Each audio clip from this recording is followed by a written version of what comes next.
ময়দানে যদিও প্রথমবার পঞ্চায়েত নির্বাচনে দাঁড়িয়ে জেলা পরিষদের সভাধিপতি, তারপরে এবার বিধানসভা নির্বাচনের প্রার্থী বীরভূম জেলা পরিষদের সভাধিপতি কাজল শেখ আজকে প্রতিদিন ডিজিটালের মুখোমুখি।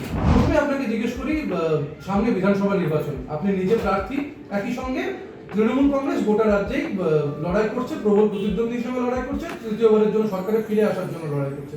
কি মনে হচ্ছে ফলাফল কি হতে চলেছে?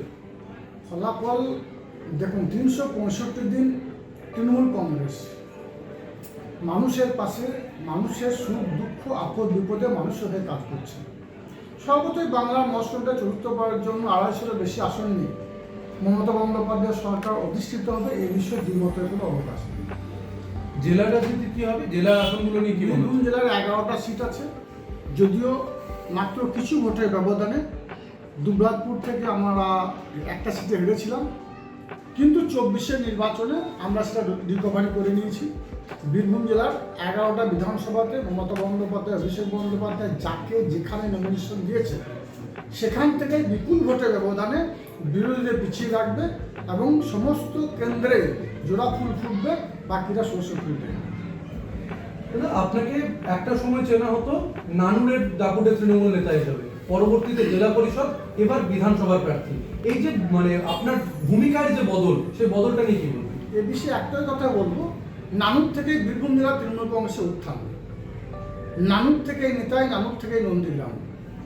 নানুরে 11 জন ক্ষেত মজুরকে নিষ্ঠুর নির্মমভাবে হত্যা করার পরে নানুরের মানুষ প্রতিবারে সোচ্চার হয়েছিল, গর্জে উঠেছিল, সংঘবদ্ধ হয়েছিল, উচ্চ নিচের মধ্যে কোনো ভেদাভেদ না করে জাতি ধর্ম মতামত নির্বিশেষে কাঁধে কাঁধ মিলিয়ে পায়ে পা মিলিয়ে লড়াই করেছিল। রক্ত পিচ্ছিল পথ অতিক্রম করে বামফ্রন্টে হাতমাতদের নানুর থেকে উৎখাত করেছে, তারপর বীরভূম জেলাতে উৎখাত করেছে। সর্বতই নানুরই বীরভূম জেলাকে পথ দেখিয়েছে, সর্বতই এখনো সেটাই চলছে। বিজেপি যেটা বলে যে আপনি মূলত সংখ্যালঘুদের নেতা, আপনি সাম্প্রদায়িক রাজনীতি করেন, কিন্তু মূলত বিজেপির বিরুদ্ধেই সাম্প্রদায়িক রাজনীতির অভিযোগ আপনারাও বারবার করেছেন। এই বিষয়টা নিয়ে কি বলবেন? দেখুন, প্রথম যে কথাটা বললেন, বিজেপি বা অন্যান্য দল কাজল শেখকে সংখ্যালঘু নেতার তকমা দেয়।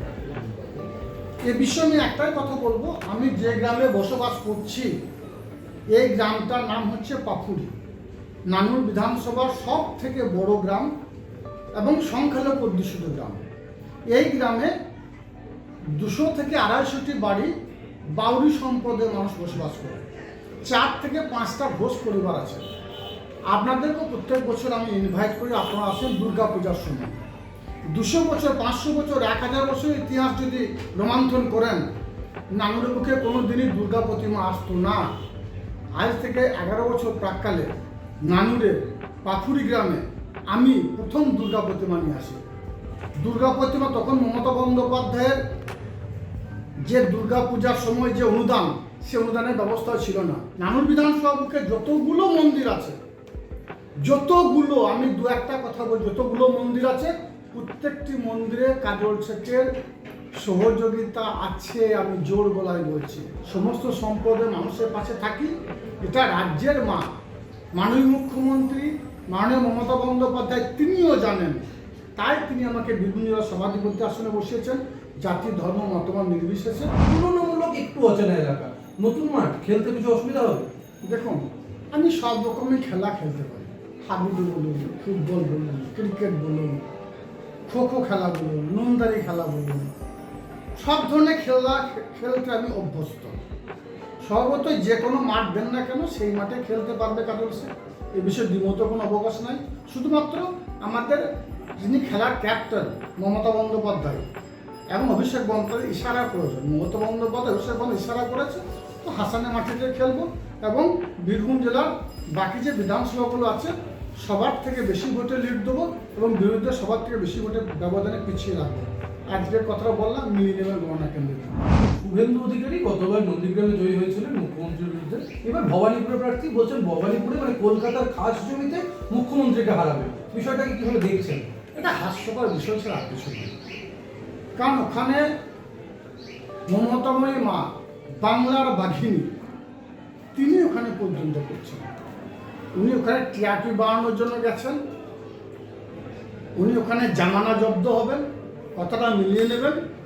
আর ওনাকে বলবো, নন্দীগ্রামে 2021 নির্বাচনে লাইট অফ করে জিতেছিলেন। এই বছর কিন্তু লাইট অফ থাকবে না, লাইট অন থাকবে। এবারে জিতিয়ে দেখা। বীরভূম জেলা নিয়ে বারবার একটা অভিযোগ বিগত নির্বাচনগুলোতে উঠতো যে বীরভূম জেলায় বোমাগুলি প্রচুর মানে বোমাবাজি হয়, ভোট লুটের বিষয় থাকে, কিন্তু আমরা পঞ্চায়েত বা লোকসভা নির্বাচনে বীরভূম জেলায় তুলনামূলক শান্তিপূর্ণ ভোট দেখেছি কোর কমিটির অধীনে। এবার ভোট কিরকম হবে বা এই পরিবর্তনটা কিভাবে এলো বীরভূম জেলায়? গত পঞ্চায়েত নির্বাচন এবং লোকসভা নির্বাচনে কলকাতা থেকে বড় বড় সাংবাদিক এসেছিল বড় বড় ক্যামেরা নিয়ে, যে বীরভূম জেলায় বোমাবাজি হবে, গুলিবাজি হবে, রক্তপাত হবে।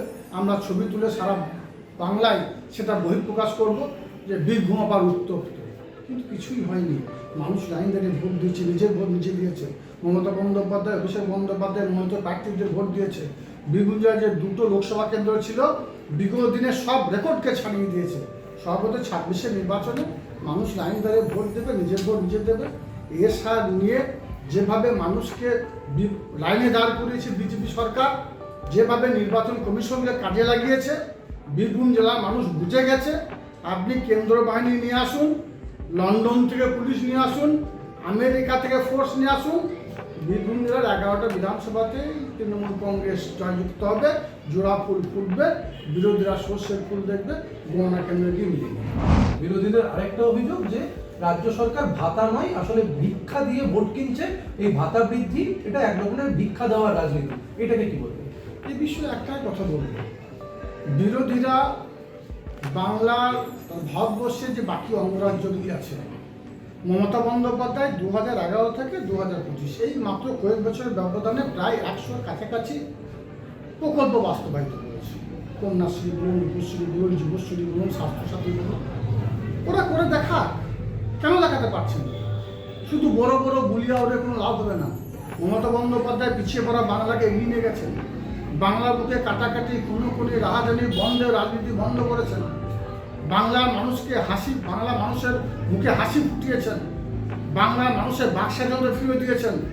বাংলার মানুষের কর্মসংস্থান ফিরিয়ে দিয়েছেন। সর্বতে বাংলা মানুষ মমতা বন্দ্যোপাধ্যায়ের সঙ্গে আছে, অভিষেক বন্দ্যোপাধ্যায়ের সঙ্গে আছে। এই কথাগুলো জেনেই বিজেপি বিভিন্ন ধরনের চক্রান্ত করে মানুষকে ভুল পথে পরিচালনা করার চেষ্টা করছে। লাভ হবে না। আবার বলি, দিনের শেষে মমতা বন্দ্যোপাধ্যায়ের সঙ্গে বাংলার মানুষ আছে, অভিষেক বন্দ্যোপাধ্যায়ের সঙ্গে বাংলার মানুষ আছে। অনেক ধন্যবাদ। আমাদের সঙ্গে ছিলেন জেলা পরিষদের সভাধিপতি তথা হাসন বিধানসভা কেন্দ্রের প্রার্থী কাজল শেখ। প্রতিদিন ডিজিটাল থেকে সৌরভ চক্রবর্তীর রিপোর্ট, বীরভূম।